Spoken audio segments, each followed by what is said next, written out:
Okay. Close middle, close left. Bubbles in like back there.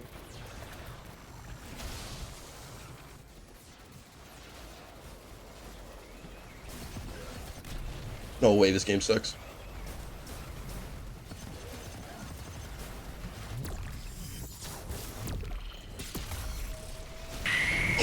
Huge. Oh, GG's. Kind of nice.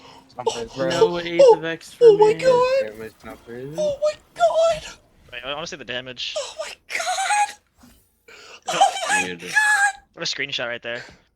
it's a good damage screenshot.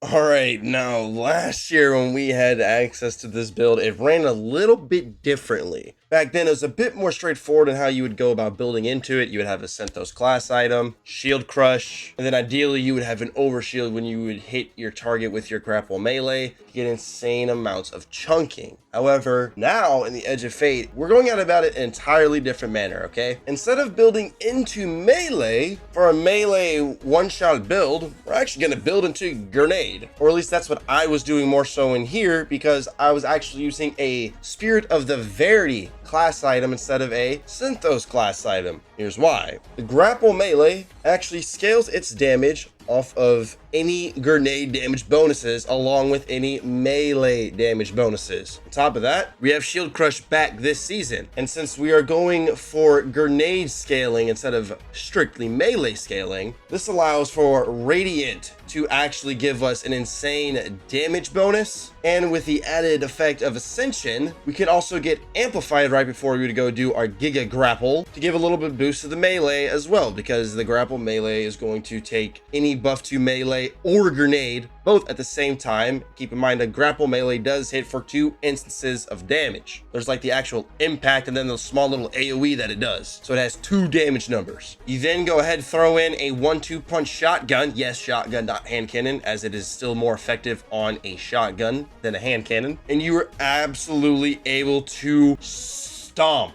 And I mean stomp on raid bosses as if they are bugs. We have so much working for us in terms of damage stacking. First of all, we have the grapple melee that does 2 instances of damage. We have Spirit of Verity, which got reworked to last longer back in February. We have the actual stat changes themselves. So now you have flat damage bonuses if you are fully spec'd into the stats. And in my example in gameplay, we are heavily focused into the grenade stats. You have Shield Crush to further buff that damage. You get 3 stacks of combination blow. Then you throw in a 1-2 punch shotgun, added a 30% debuff, and you can hit Atheon for over 260k in 1 punch. My man, with this build, you become Saitama. We thought it was Giga Cracked last year. Nah, it's even more Giga Cracked this year. Let's jump into the breakdown. All right, now look, I'm a Warlock player, and even I was able to get this bad boy to work. If you play Hunter whatsoever, you're gonna be one-shotting some raid bosses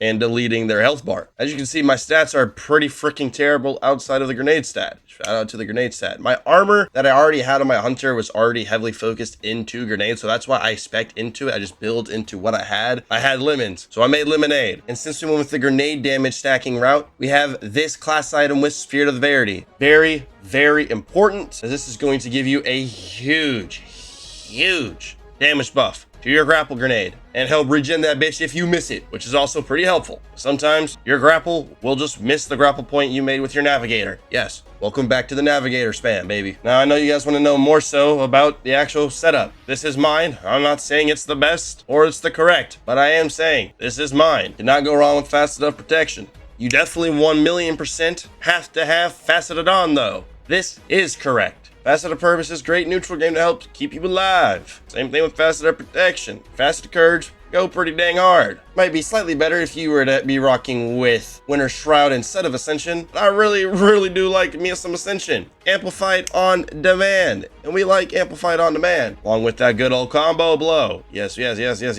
Now with how they changed the stats, Combo Blow and Gambler's Dodge, now the energy that they gained off of each other is going to be scaling off of either your class stat, whenever you actually use your Combo Blow, how much of your Gambler's Dodge you're going to get back, and then when vice versa, when you dodge, is the energy gained for your melee is going to be generated off of your melee stat.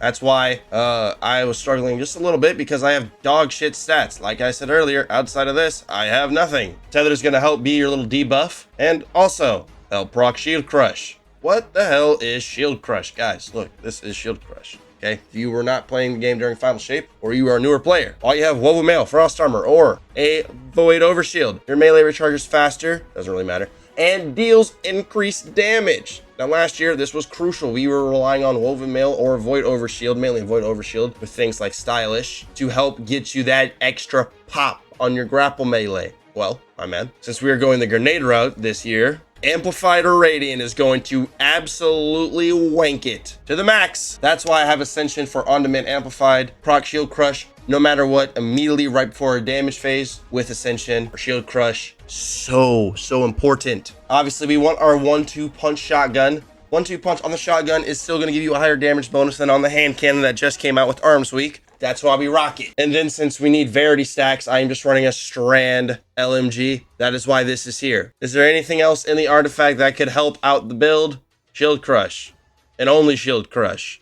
We live for Shield Crush. Now I know some people are going to be looking at the mods. Let's talk. There's a few ways you can go about this. One weakness of this setup would be lots of damage phases in which ammo becomes a problem because you are running 2 special weapons. You're going to need special ammo. Now, obviously, in situations where you're able to flat out nuke the boss, doesn't really matter. But in other situations, maybe the damage phase gets scuffed, whatever it may be. If you're ever in a situation where ammo is a must, that is why we do have things like stacks on stacks. So you get double armor charge stacks per orb that you generate. Because we're also running a little bit of some font action. I have the grenade fun on here just to, you know, hey, look, yo, 200 grenade, boosted by a little bit if you wanted to.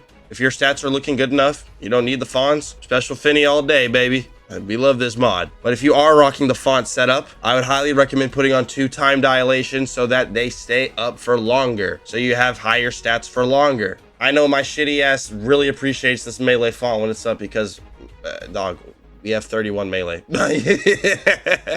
I feel like Enhanced Athletics is an underrated mod. Help you move fast. We love moving fast. Stay moving. Then on the helmet, we do have the Seasonal Artifact Belt Combine mod with Solar and Strand, which is huge because we're using Solar and Strand weapons. So we'll happily take that. And whenever you want to fine tune your armor mods too, go ahead. This is just what I'm rocking with, what I've just been using. I definitely don't swear by it, except for maybe the fonts and the time dilation with the fonts. Special finisher for life. And a heavy-handed because you're going to be making some orbs through your combo blow melee. But outside of that, have fun and use this great nuking power wisely. This build will turn you into Saitama. Shout out to the homies that get the reference. And the last thing I want to do before I send you guys on y'all's way is just briefly run through how you would go about setting all of the damage up. So before you go hit that raid boss with your Universe Impact Punch, stack up to ×3 combination blow, get up to max death throw stacks, pop your Ascension, plop your tether at the boss, whip out your 1-2 punch shotgun, shotgun the boss,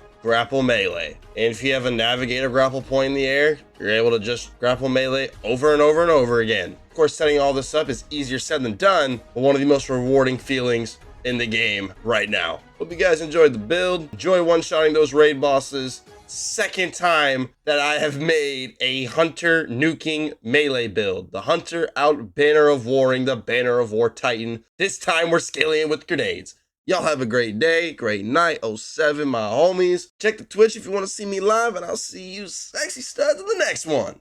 Adios.